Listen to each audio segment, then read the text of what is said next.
نحمده ونصلي ونسلم على رسوله الکریم اما بعد۔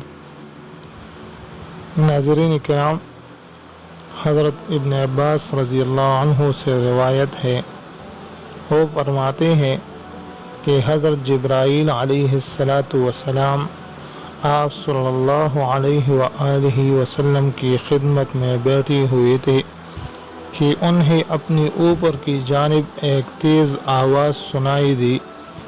انہوں نے سر اٹھا کر دیکھا اور فرمایا، یہ آسمان کا ایک دروازہ ہے جو آج کھولا گیا ہے، آج سے پہلے اسے کبھی نہیں کھولا گیا۔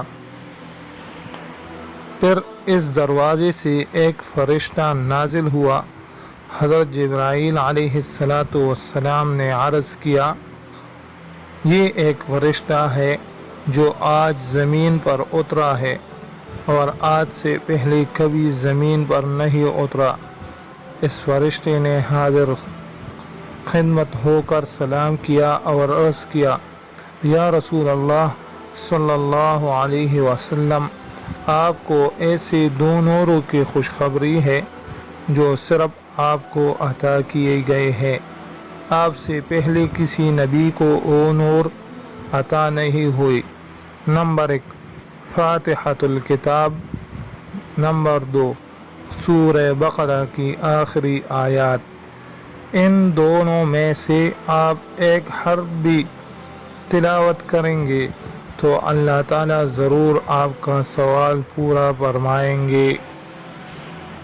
رسول اللہ صلی اللہ علیہ وآلہ وسلم کا ارشاد گرامی ہے کہ مجھے تورات کی جگہ 7 آیتیں سورۃ الفاتحہ عطا کی گئی ہے اور زبور کی جگہ میں عین عطا کی گئی ہے اور انجیل کی جگہ مثانی، اور مجھے فضیلت والی چیز کے ساتھ فضیلت عطا کر دی ہے۔